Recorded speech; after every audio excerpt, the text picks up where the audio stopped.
Good morning students, welcome. So students, last part में हमने coordinating conjunctions तक cover करा था। आज हम सबऑर्डिनेटिंग कंजंक्शंस पढ़ने जा रहे हैं। So let us start reading subordinating conjunctions. Subordinating conjunctions are those words that are used to join sentences of unequal rank or order. One sentence may be subordinate to another when it depends upon the other. The dependence of subordinating sentences can be joined by a subordinating conjunction to the main sentence that is independent. इसका मतलब क्या है? Coordinating conjunctions भी हम लोगों ने पढ़ा था। ऐसे दो सेंटेंसेस को ज्वाइन करते हैं जो कि इक्वल रैंक या इक्वल ऑर्डर के हों। और यहाँ क्या लिखा है? ऐसे दो सेंटेंसेस को ज्वाइन करा जाता है जो कि अनइक्वल रैंक्स के हों। मतलब क्या है? इक्वल नहीं हो। दूसरा चीज़ यहाँ लिखी है कि एक सेंटेंस दूसरे का सबऑर्डिनेट होता है, मतलब डिपेंड करता है एक सेंटेंस दूसरे पर। कोऑर्डिनेटिंग में हमने पढ़ा था कि दोनों ही सेंटेंस इंडिपेंडेंट होते हैं ऑफ ईच अदर, कंप्लीट करते अपने आप में पूरा सेंस। तो यहाँ क्या लिखा है? और the dependent of the subordinating sentences can be joined by subordinating conjunction. अब जो डिपेंडेंस दिखाने के लिए, मतलब एक सेंटेंस दूसरे पे डिपेंड करता है, तो उसको ज्वाइन करने के लिए हम जो कंजंक्शन यूज़ करते हैं ऐसे सेंटेंसेस को ज्वाइन करने के लिए, उन्हें बोलते हैं सबऑर्डिनेटिंग कंजंक्शन. आपको यहाँ लिखे हुए हैं शैल प्ले द मैच. ये है main independent. If subordinating conjunction you give me coaching. ये है dependent conjunction, dependent sentence. Sentence तो नहीं है बट ग्रुप ऑफ वर्ड्स हैं, डिपेंडेंट है एक पे दूसरा. Okay, next, these are some subordinate conjunctions that are used as follows. For time, such as time के लिए कौन कौन से कंजंक्शन यूज होते हैं? when, before, after, until, since, for, whenever, while.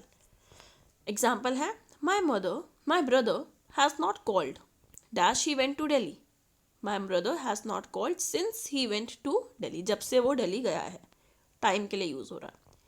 We must decorate the room before she comes. उसके आने के पहले, मतलब बिफोर यूज हुआ है यहाँ पे जो कंजंक्शन. तो एक सेंटेंस दूसरे पे डिपेंड कर रहा है यहाँ पे भी, इसलिए कंजंक्शन कौन सा यूज हुआ है? सबऑर्डिनेटिंग. क्लियर? तो ये है टाइम दिखाने के लिए before she comes. Okay, before आ गया आपका subordinating conjunction. Next, for place, ये टाइम के लिए था. अब प्लेस के लिए है where, wherever, whence. Example, do you know dash Ravi has gone. क्या आपको पता है रवि कहाँ गया? कहाँ गया ही आएगा, इसलिए यहाँ पर वेयर. हमको सोचना पड़ेगा कि कौन सा कंजंक्शन आ सकता है, उस हिसाब से हम फिल करेंगे. The lamp followed Mary everywhere she went.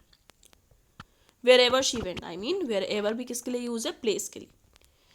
अब सबऑर्डिनेटिंग कंजंक्शन और किस किस चीज़ों के लिए, किस किस रीजंस के लिए यूज होते हैं? कॉज और reason, such as because, since, so, that. She was glad that you intended her birthday party. His team will win because he has practiced very hard.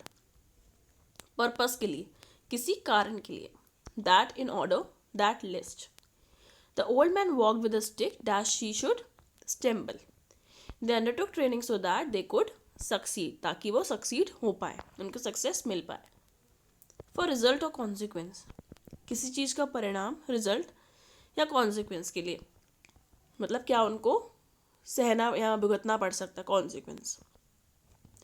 He behaved in such a manner that everyone criticize him. उसने इस तरीके से बर्ताव किया जिससे सबने उसको criticise करा, मतलब बुरा भला बोला होगा या उसके अपोजिशन में बोला होगा, मतलब क्रिटिसाइज करा.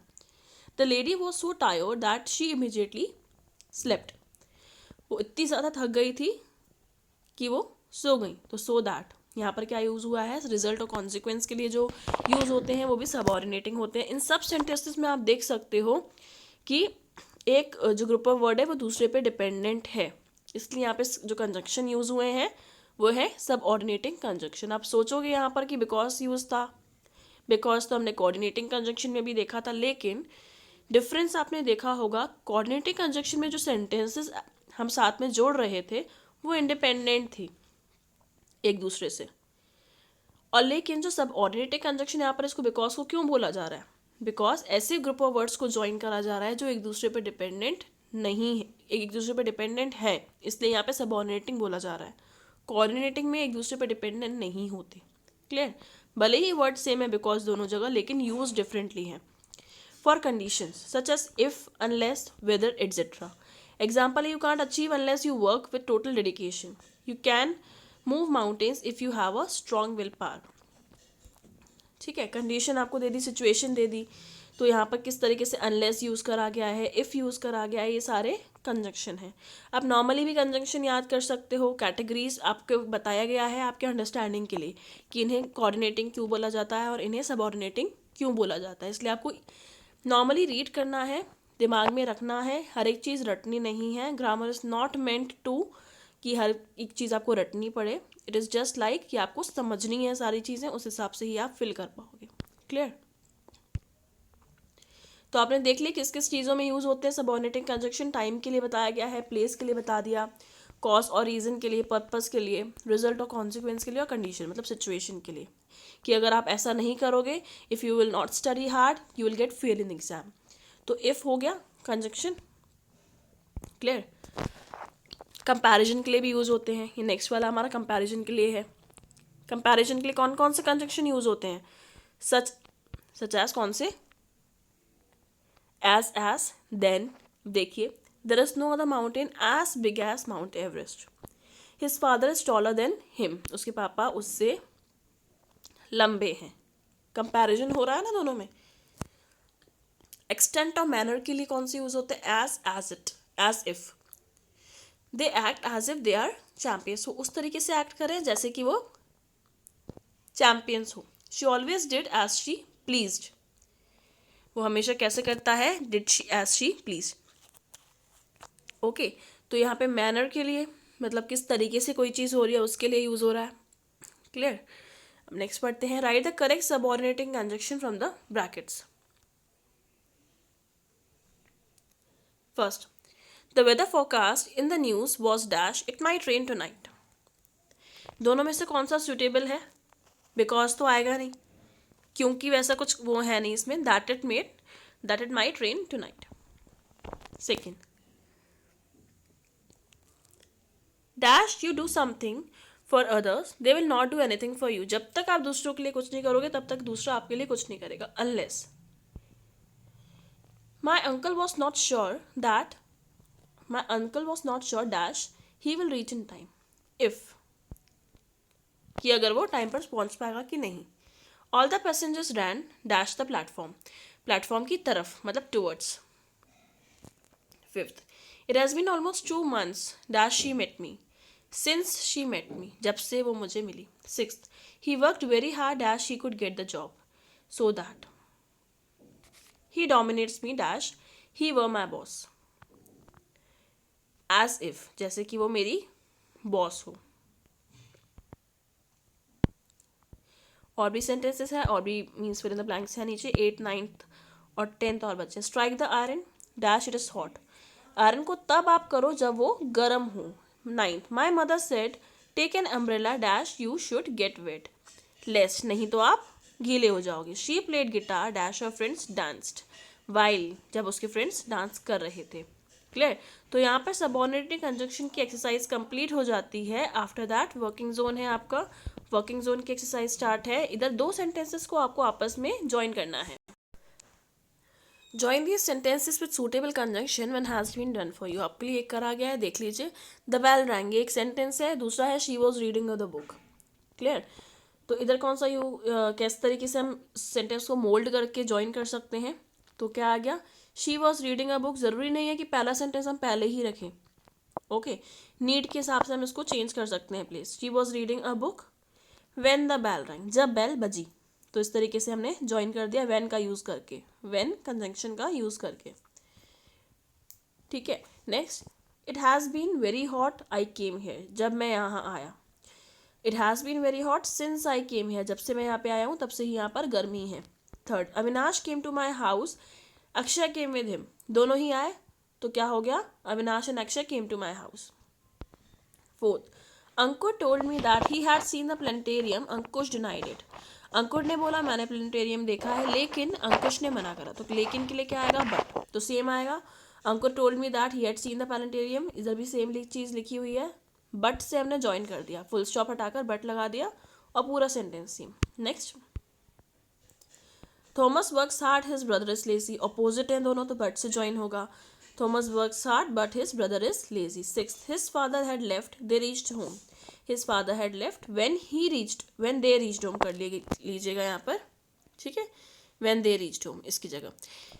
Seventh, my mother cooks delicious food, dash we eat a lot. मेरी मम्मी बहुत अच्छा खाना बनाती है, so we eat a lot. Clear. सोच सोच के आपको फिल करने हैं कंजक्शन, जो जो सूटेबल हैं फिल करे हुए हैं. आप खुद से भी कोशिश कर सकते हैं इसको फिल करने के लिए. दोनों सेंटेंसेस को समझिए कि किस तरीके का कंजक्शन आना चाहिए. प्लेस का आना चाहिए, रीजन का आना चाहिए, या ऑपोजिशन में आना चाहिए. ऑपोजिशन में यूजुअली बट वेयर यूज होते हैं. Clear. Next 8, it is autumn, the leaves are falling. The leaves are falling because it is autumn. Autumn के मौसम में पत्ते झड़ते हैं, लीव्स फॉल होती हैं ट्री से, इसलिए लिखा है because it is autumn. My sister is bad at maths, she is good at languages. Opposition में है, मैथ्स में वो उसको पढ़ती अच्छा नहीं है, बट इंग्लिश या फिर हिंदी में अच्छा पढ़ती है, मतलब लैंग्वेज वाले सब्जेक्ट्स में.